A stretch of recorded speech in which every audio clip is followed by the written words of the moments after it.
नमस्कार मित्रों, स्वागत है आपका आपके अपने YouTube चैनल असियाग स्टडी पर। आज के इस वीडियो में हम बीएससी फर्स्ट ईयर स्टूडेंट्स के लिए जो भौतिक रसायन है यानी कि फिजिकल केमिस्ट्री, उसकी यूनिट नंबर 1 करने वाले हैं। बीएससी फर्स्ट ईयर की बात कर रहा हूँ मैं। बीएससी फर्स्ट ईयर की ये बुक्स रहती हैं केमिस्ट्री में, physical chemistry, organic chemistry, inorganic chemistry. तो फिजिकल केमिस्ट्री तीसरा पेपर है, ऑर्गेनिक केमिस्ट्री दूसरा पेपर है और इनऑर्गेनिक केमिस्ट्री फर्स्ट पेपर है। यानी भौतिक रसायन, कार्बनिक रसायन और अकार्बनिक रसायन। हम तीसरे पेपर से शुरू कर रहे हैं। तीसरे पेपर में जो पहली यूनिट है, यूनिट नंबर 1, उसका नाम है मैथमेटिकल कॉन्सेप्ट्स यानी कि गणितीय अवधारणाएं। पहली यूनिट का नाम है गणितीय अवधारणाएं। गणितीय अवधारणाएं यानी मैथमेटिकल कॉन्सेप्ट्स। अब मैथमेटिकल कॉन्सेप्ट्स जो गणितीय अवधारणाएं हैं, इसमें क्या क्या पढ़ने वाले हैं जल्दी से एक बार देख लेते हैं।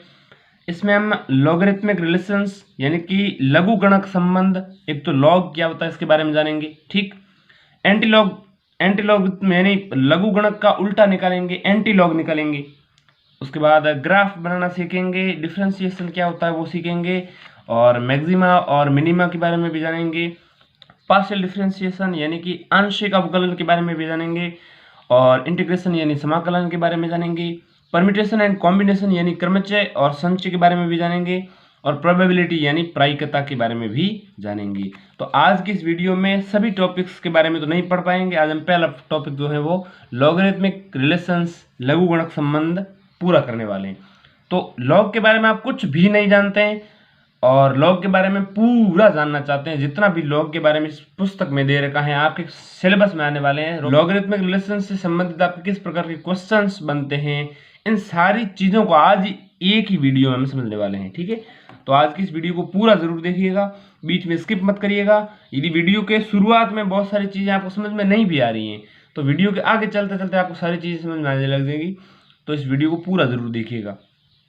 तो आज हम शुरू करते हैं सबसे पहले लॉगरिथमिक रिलेशंस यानी कि लघु गणक का संबंध। लघु गणक क्या होता है और लघु गणक किस प्रकार से निकाला जाता है, लघु गणक के कितने फॉर्मूलाज हैं और लघु गणक से संबंधित कितने फैक्ट्स हैं, तथ्य हैं, वो सारी चीजें समझने वाले हैं। तो चलते हैं आज की इस वीडियो को स्टार्ट करते हैं बिना किसी देरी के। लघु गणक की दो प्रचलित पद्धतियां हैं, यानी कि इसके दो फेमस सिस्टम्स हैं। अब कौन कौन से दो सिस्टम है जिनकी सहायता से लघु गणक निकाला जाता है, लघु गणक को समझा जाता है। तो एक तो है प्राकृत या नेपियर की लघु गणक पद्धति, और दूसरा है साधारण या ब्रिग की लघु गणक पद्धति।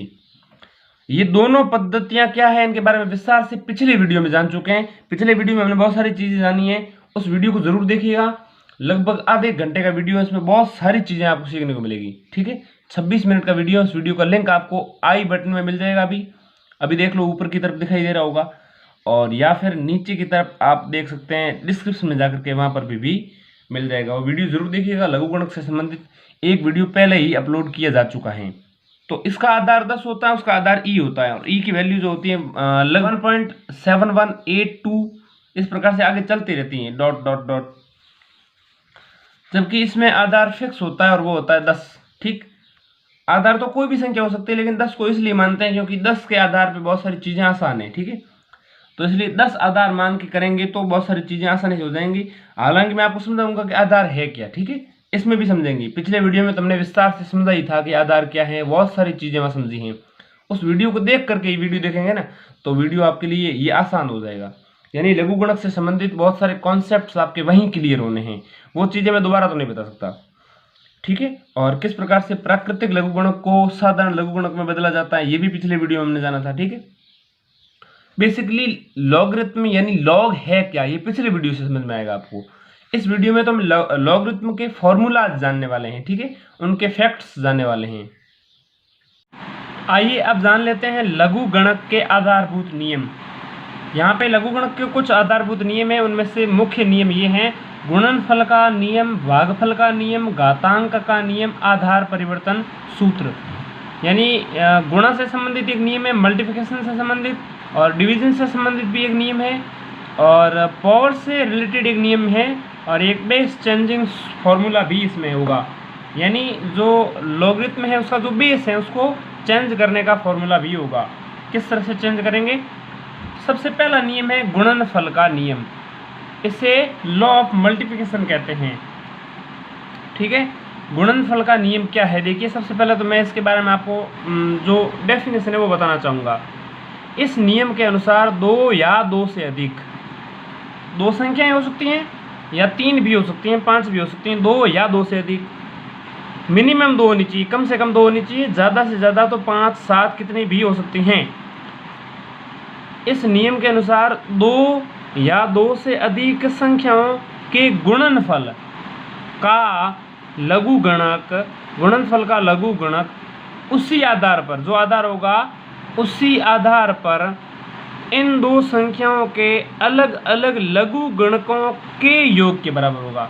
यानी कोई संख्या दे रखी है, उन दो संख्याओं का जो गुणा होगा ना, उस गुणा के रिजल्ट का जो लॉग निकालेंगे ना, वो लॉग इन अलग अलग संख्याओं के लॉग की वैल्यूज जो आएंगी ना, उसकी जोड़ करने पर बराबर आ जाएगी। लॉग एक्स वाई बराबर log x plus log y. X और वाई जो हैं अलग अलग वैल्यूज इनके निकालेंगे और फिर जोड़ देंगे तो ये दोनों आपस में बराबर आ जाएगी। इसको एक उदाहरण की सहायता से समझते हैं। यदि 8 लिखा है तो 8 को हम log 4 प्लस log 2 लिख सकते हैं। क्यों? क्योंकि 8 लिखते हैं हम 4 गुणा 2 के रूप में, 8 को 4 गुणा 2 लिख सकते हैं। यहाँ देखिए आधार सब में सेम ही रखना है, 10 होगा। बेस क्या है? 10। जब भी बेस लिखा हुआ नहीं हो log में, केवल log लिखा हुआ हो तो आप बेस 10 ही समझेंगे। बिकॉज हम जो साधारणतः पद्धति जिस सिस्टम की बात करते हैं वो है ब्रिग्स सिस्टम। ब्रिग की पद्धति, और ब्रिग की पद्धति में मैं आपको पहले भी बता चुका हूँ कि जो बेस होता है वो 10 होता है। तो log 8 का मान हम log 4 और log 2 के योग के बराबर लिख सकते हैं, क्योंकि 8 को हम 4 गुणा 2 लिख लेंगे और 4 का log अलग कर लेंगे, 2 का 2 अलग कर लेंगे। इस तरह से जो log वैल्यूज आएंगे उन्हें जोड़ देंगे, ये बराबर आएगा। इससे आपको समझ में आए नहीं आए, इससे ज़रूर समझ में आ जाएगा ये ऐसा क्यों होता है। देखिए इस तरह से क्यों होता है वो समझिए। log 100 लिखा है, आधार बेस 10, सब में 10 ही आप समझ लीजिए। जब भी 10 लिखा हुआ नहीं हो तो आप समझ लो 10 है। बिकॉज ब्रिग्स की पद्धति के अनुसार जब भी log लिखें केवल और बेस नहीं लिखें तो वो वहाँ पर हम बेस 10 ही मान के चलते हैं। यानी बेस 10 होता है और इसको बेस 10 होता है उस समय लिखा नहीं जाता जनरली। ठीक, बार बार लिखना ना पड़े इसलिए इसको ऐसा माना जाता है कि बिना लिखे भी हम समझ लेंगे या आधार 10 है। ठीक है, log 100 है। अब 100 को हम 10 और 10 के योग के बराबर लिख सकते हैं। ऐसा क्यों लिख सकते हैं? क्योंकि 100 का मान होता है 10 गुणा 10। तो एक 10 को log के ले लिया, फिर दूसरे 10 को भी log में ले लिया अलग अलग। इनकी log की जो वैल्यूज आई है, लघुगणक मान आए हैं, उनका योग कर लिया और वो आएगा log 100 के बराबर। यानी कि 100 का लघुगणक मान जितना आएगा उतना ही log 10 का मान और log 10 का मान जोड़ने पर आ जाएगा। अब देखिए log जो 100 होता है उसका मान होता है 2। log 100 का मान 2 कैसे होता है, इसको बहुत अच्छे से समझना चाहते हैं तो पिछला वीडियो ज़रूर देखिएगा। और यहाँ थोड़ा सा समझ लीजिए। ये देखिए log होता है वो होता है पावर का उल्टा। 10 की पावर 2 करने पर 100 आता है। अब 100 का log वैल्यू निकालेंगे तो वो 2 आ जाएगा, जो पावर के रूप में ऊपर दे रखी है। और ये 10 है वो बेस हो जाएगा। समझ रहे हैं? देखिए इस तरह से लिखा जाता है, जब 10 की पावर 2 हो तो कितना आ जाता है? 100। 10 की पावर 2 का मतलब है 10 × 10 और ये आ जाएगा 100। 10 10 जा 100। अब इसको उल्टा log के रूप में लिखना चाहें तो इसी 100 का log निकालेंगे और वो 100 का log आएगा जो पावर दे रखी है वह, और इसमें बेस हो जाएगा जिसकी पावर करने पर 100 आता है। बेस 10, यही 10 है सेम, और ऊपर जो पावर है वो इसका रिजल्ट। और ये जो 100 है ना, ये 100 है, इसका हमने log निकालना है उल्टा। इसी तरह से एक और उदाहरण समझ लीजिए। मान लो 4 की घात 3 है, 4 की घात 3 करने पर 64 आ जाता है।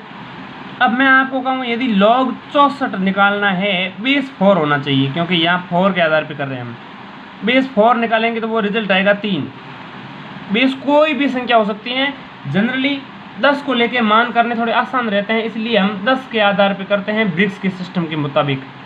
ठीक, अब आप बताइए 10 की पावर 1 करने पर 10 आ जाएगा, इसलिए आधार 10 पर 10 का मान 1 आ जाएगा। 10 का मान 10 नहीं आएगा, 1 आ जाएगा। ये गलती से मैंने लिखा है। तो log 10 वैल्यू आएगी 1 और log 100 की वैल्यू आएगी 2। इसी तरह से मैं आपको यदि पूछूं कि log बेस 10 है, 1000 की वैल्यू कितनी आएगी, तो सबसे पहले तो ये पता करो ये 10 है बेस, 10 की क्या पावर करें कि 1000 आ जाए। आप अच्छे से जानते हैं कि 10 की पावर 3 करने पर 1000 आ जाएगा, इसलिए जो पावर करी है ना वही आपका रिजल्ट होगा। यानी कि 1000 का लॉग वैल्यू बेस 10 पर 3 होता है। समझ गए आप? तो देखिए लॉग 100 का क्या हो जाएगा, 10 की पावर 2 करने पर आता है इसलिए 2, और लॉग 10 का हो जाएगा 1, और लॉग 10 का हो जाएगा 1, इसलिए 2 का मान 1 + 1 करके आ गया। समझ रहे हैं आप? इसी तरह से कोई भी संख्या आप ले सकते हैं। एक और उदाहरण समझना चाहें यदि गुणनफल के नियम के आधार पे, तो ध्यान से समझिएगा। मान लो हम लॉग 10 के बेस पे 1000 की वैल्यू निकाल रहे हैं, तो इसको हम क्या लिख सकते हैं, लॉग 1000 प्लस लॉग 10, दोनों में बेस 10 ही, आप समझ लीजिए। ऐसा क्यों लिख सकते हैं? देखिए 1000 को हम क्या लिख सकते हैं, 1000 को लिख सकते हैं 100 × 10। इसलिए यहाँ पे log 100 भी आ जाएगा और log 10 भी आ जाएगा, बिकॉज फॉर्मूला ये है कि log x y है वो इक्वल है log x और log y के। 1000 को हमने 100 × 10 के रूप में बांट लिया। 1000 की वैल्यू हो जाएगी 3, ठीक है, और 100 की वैल्यू कितनी होती है 2, और 10 की वैल्यू होती है log की 1, इसलिए 3 का मान आता है वो 2 + 1 करने से आ जाता है। तो log में गुणनफल का नियम क्या आप बहुत अच्छे से समझ गए होंगे। अब देखिए ये है भागफल का नियम। भागफल का नियम ये कहता है कि log x बटे y बराबर log x minus log y, log x बटे y बराबर log x minus log y। जब भी बटे में कोई संख्या इस तरह से लेके ना तो वो यहाँ पे घट जाएगी। ऐसा करने से ये जो इस तरफ का मान आएगा वो और उस तरफ की जो वैल्यू आएगी वो दोनों बराबर आ जाएगी, ठीक है। इसको एक उदाहरण की सहायता से समझते हैं। मान लो log 100 बटे 10 है, तो इसको लिख सकते हैं log 100 minus log 10, log 100 minus log 10। अब log 100 बटे 10 करेंगे तो यह आ जाएगा कितना, 100 बटे 10 करने पर आ जाएगा, 100 में 10 का भाग देंगे तो 10, तो log 10 का मान होता है 1। यहाँ से जो log 10 का मान आएगा वो कितना आ जाएगा 1, और इस तरफ भी 1 आना चाहिए। इस तरफ देखो 100 ऊपर है तो log 100 ले लिया, बटे में 10 है तो माइनस log 10 ले लिया, क्योंकि ऊपर होता है उसका log x मान और नीचे वाले का माइनस log x मान, log y मान जो भी होगा। तो log 100 का मान होता है 2 माइनस log 10 का मान हो जाएगा 1, तो 1 आएगा 2 में से 1 घटाने पर, 2 में से जब 1 घटाया तो 1 आ गया, ये भी सही है। इस तरह से समझ सकते हैं। log 7 बटे 4 है तो log 7 माइनस log 4। इसी तरह से ये वैल्यू और समझिए, देखिए log 1000 है बटे 10 है, इसकी वैल्यू किसके बराबर आएगी। देखिए log 1000 बटे 10 करेंगे तो 1000 में 10 का भाग देने पर 100 बार जाता है, और इसको हम क्या लिख लेंगे, वो log 1000 माइनस log 10। समझ रहे हैं आप? 1000 बटे 10 जो है उसका log मान निकालेंगे, उतना ही मान आना चाहिए। 1000 का log मान उसमें से घटा लेंगे 10 का log मान, यानी log 1000 माइनस log 10 जितना आएगा उतना ही आएगा log 1000 अपॉन 10। तो निकालते हैं, देखते हैं। देखिए 1000 बटे 10 करेंगे तो आ जाएगा 100, और log 100 की वैल्यू कितनी होती है 2, और ये बराबर आनी चाहिए log 1000 का मान कितना होता है 3 माइनस log 10 का मान होता है 1। ये वैल्यूज सीधी आपको समझ नहीं आ रही है तो आपको पिछले वाला वीडियो ज़रूर देखना चाहिए। यदि इतना ही बेस आपका यदि कमज़ोर है ना तो वो पिछला वीडियो देख के आइए, बहुत अच्छे से समझाया मैंने वहाँ, और मुझे पूरा भरोसा है कि वो वीडियो देखने के बाद आप इन वैल्यूज़ को बहुत अच्छे से समझ पाएंगे, ठीक है। इसी तरह से 10000 यदि है तो 10000 का log मान कितना होगा, कमेंट करिए। 10000 का log मान कितना होगा। आधार आपका बेस जो है वो 10 है, 10000 का बेस 10 पर log वैल्यू कितनी होगी आप जल्दी से कमेंट कर दीजिए। इसी तरह से एक और नियम होता है घातांक का नियम। log x power n equal to लिख सकते हैं, पावर को आगे ले आएंगे और log x की वैल्यू, log x to the power n equal to n log x। जैसे उदाहरण के लिए समझ लें कि log 10 की घात 2, तो इसको लिख लेंगे 2 को तो बाहर ले आएंगे, फिर log 10, log 10 to the power 2 equal to 2 log 10। तो ये कैसे होता है, देखिए log 10 की पावर 2 करने पर कितना आ जाएगा 100, तो log 100 का मान आएगा वो बराबर आएगा 2 गुणा log 10 के मान के। यही कहना चाह रहा है ना। तो देखते हैं log 100 का मान कितना होता है, log 100 का मान होता है, देखिए किसकी पावर 10 की पावर क्या करें, बेस 10 है ना, 10 की पावर क्या करें कि 100 आ जाए, तो 10 की पावर 2 करने पर 100 आ जाता है, तो 100 का मान होता है 2। अब 10 है तो 10 की पावर क्या करें जिससे 10 आ जाए, तो 10 की पावर 1 करने पर 10 आता है, इसलिए 10 का मान हो जाएगा 1। देखिए यहाँ पर बेस सब में 10 है, यहाँ भी 10 है, वहाँ भी 10 है, इसलिए मैं 10 की पावर कर रहा हूँ। यदि बेस 3 होता तो मैं 3 की पावर करता, जिससे वो आ जाना चाहिए रिजल्ट क्या पावर करने पर। ठीक है, ये तो पूरी संख्या है, इसलिए आपको आसानी से समझ में आएंगी। अब पॉइंट वाली वैल्यूज़ भी निकलेंगी कुछ संख्याओं के बीच में, तो इसलिए ज़्यादातर वैल्यूज़ जो होती हैं वो हम कैलकुलेटर की सहायता से निकालते हैं। ठीक है, तो यहाँ देखिए कि log 100 का मान 2, 2 का 2 और log 10 का मान 1, तो 2 बराबर 2 गुणा 1 आता है, यानी कि 2 बराबर 2। यहाँ से एक समझ में आ रहा है कि इस तरह से वैल्यू होती है। इसका एक और उदाहरण लेके फिर समझते हैं, आपको अच्छा से समझ में आएगा कि पावर वाला क्या नियम है। देख लीजिए, log जब भी कोई x संख्या दे रहे होगी उसकी पावर n होगी ना, तो जो पावर है वो तो डायरेक्ट बाहर आ जाएगी और उस संख्या का log मान उसके गुणा में चला जाएगा, यानी x की पावर n का log निकालेंगे तो n log x हो जाएगा। जैसे 10 की पावर 2 का log निकालेंगे तो 2 बार चला जाएगा और log 10 हो जाएगा।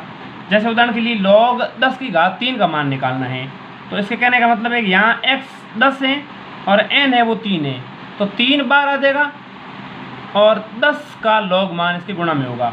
ये दोनों आपस में बराबर होते हैं इस तरह से, यानी इसका जितना log मान आएगा उतना ही मान इससे आएगा। मतलब देखते हैं, log 10 की पावर 3 का मतलब होता है log 1000, log 1000। इसी तरह से log 10 के मान में 3 का गुणा करने पर ये इक्वल आएगा। देखते हैं, देखिए log 1000 का मान log 10 की पावर 3 करने पर आता है। चूँकि 10 की पावर 3 करने पर 1000 आ रहा है, इसलिए उसी 1000 का बेस 10 पर मान निकालने पर उत्तर आएगा 3। तो 1000 का तो 3 आ जाएगा, बिकॉज 10 टू द पावर 3 है, और ये बराबर आएगा 3 इंटू log की पावर 10। अब यहाँ पे भी बेस 10 है, तो आप बताइए 10 की पावर क्या करें जिससे 10 आ जाए, तो 10 की पावर 1 करने पर 10 आ जाता है, तो इसका मान हो जाएगा 1। log 10 का मान होता है 1, और 3 बराबर 3 इंटू 1 यानी कि 3। इस तरह से इसकी वैल्यू समझ आती है। इसी तरह से x की पावर 1/n है ना, उसका log मान निकालना है, तो पावर 1/n बार आनी चाहिए और log x इसी तरह से हो जाएगा। उदाहरण के लिए मैं ऐसा उदाहरण आपको समझा देता हूँ। जैसे मान लो हम निकाल रहे हैं log √7 का मान, log √7 का मान। ठीक है, तो मान क्या आएगा, देखिए log √7 का मान मतलब ये है कि log 7 की पावर हाफ, √7 का मतलब यही तो है 7 की पावर आधी, तो इस हिसाब से आधा बार आ जाना चाहिए और log 7 की वैल्यू उसकी गुणा में होनी चाहिए। इस तरह से इसको लिख सकते हैं। इसको एक उदाहरण से प्रूव करते हैं कि इस तरह से ये होता है या नहीं। log √100, ये इसको हम लिख सकते हैं 1/2 log 100, यानी देखिए आप ध्यान से log √100 को हम लिख सकते हैं 1/2 log 100। ऐसा क्यों लिख पाएंगे, देखिए √100 का मतलब क्या है, √100 का मतलब है 100 की घात 1/2। √100 का मतलब क्या है, 100 की घात 1/2।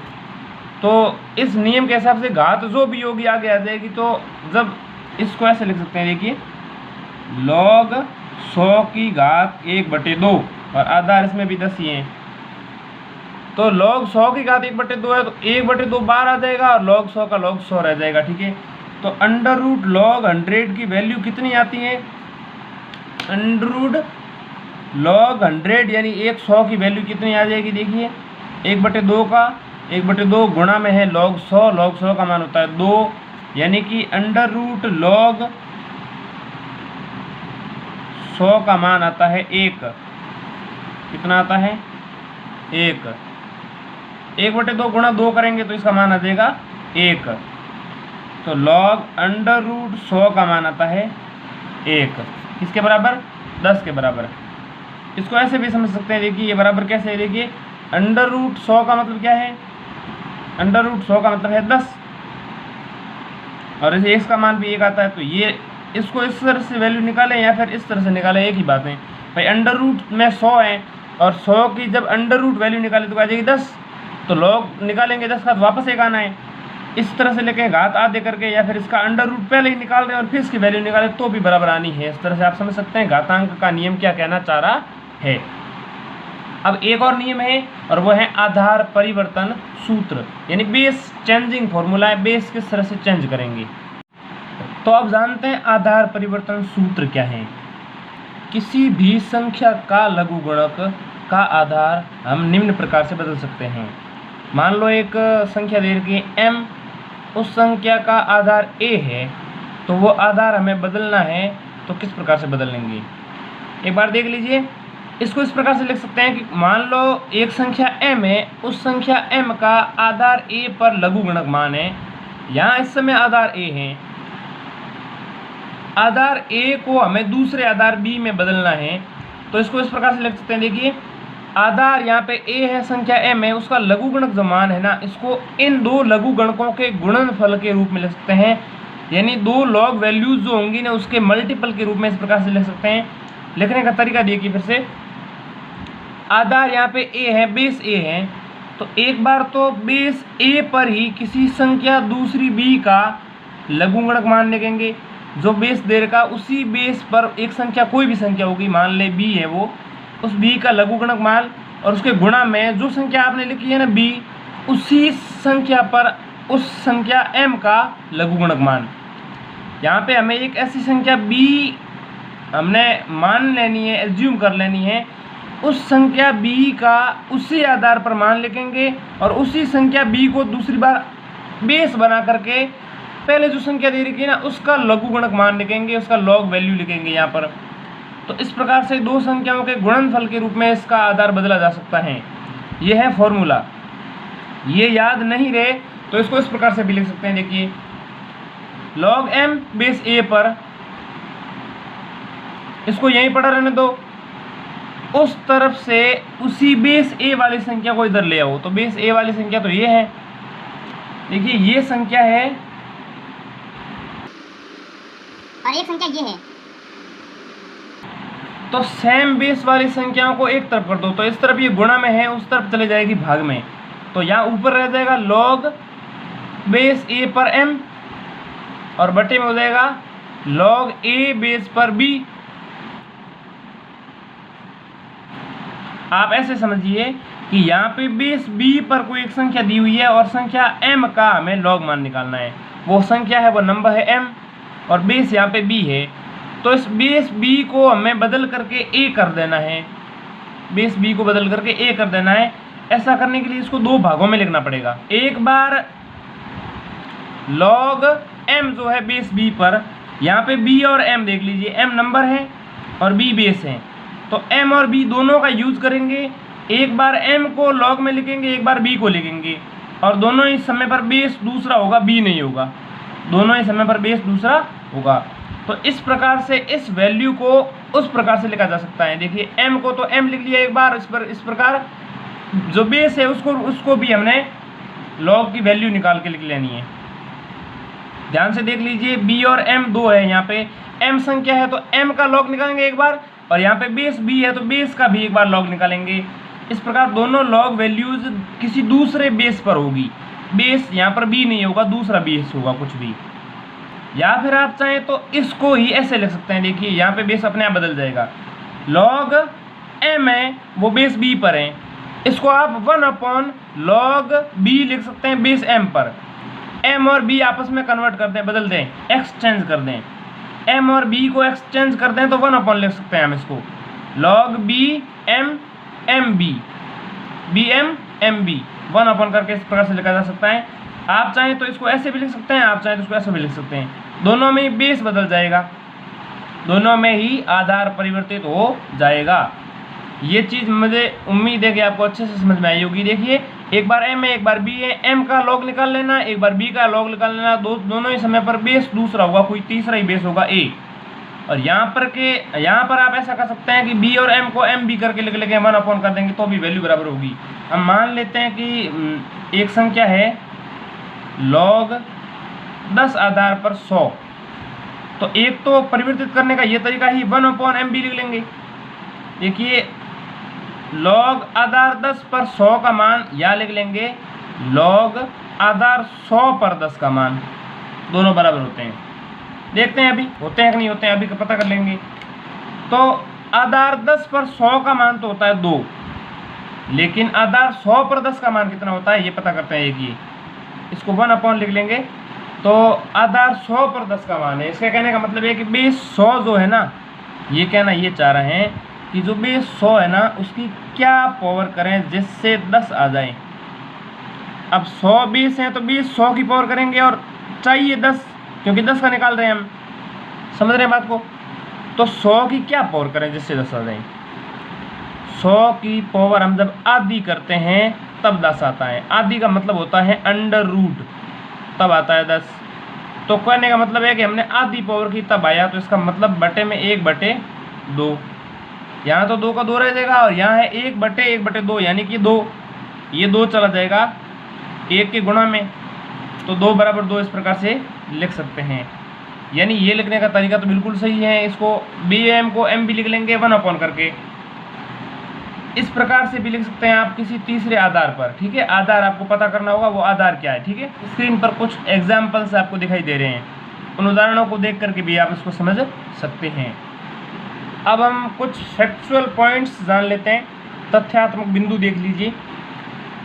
ए देखिए log a का a पर ही निकालेंगे तो 1 आ जाएगा। ये हमने पिछले वीडियो में समझा था, फिर भी देख लेते हैं। यानी कि सेम बेस और सेम संख्या का निकालेंगे तो उसकी वैल्यू 1 आएंगी, ठीक है। इसी तरह से log b का a पर और a का b पर जब गुणा करेंगे तो 1 आ जाएगा। log a का बेस b पर और log b का बेस a पर, यानी ab और ba का आपस में जब गुणा होगा log की वैल्यूज का तो 1 आ जाएगा। और ये चीज़ अभी हमने समझ ली, इससे अभी आप समझ सकते हैं वीडियो को थोड़ा सा पीछे करके, ठीक है। और अगला पॉइंट है ऋणात्मक संख्या का कोई लघु गुणक नहीं होता है। अगला पॉइंट क्या कह रहा है, किसी आधार पर 1 का लघु गुणक 0 होता है। 1 का लघु गुणक हमेशा 0 होता है। ये चीज़ हमने पिछले वीडियो में अच्छे से समझी है, उस वीडियो से समझ लीजिए कि 1 0 क्यों होता है। किसी आधार पर 0 का लघु गुणक अपरिमित होता है, यानी कि 0 की जो वैल्यू होती है वो इनफाइनाइट होती है, नेगेटिव इनफाइनाइट। और 10वां पॉइंट ये कह रहे हैं कि 1 तथा 10 के बीच की संख्याओं का लघु गुणक 0 और 1 के बीच होता है, क्योंकि 1 का होता है 0 और 10 का होता है 1।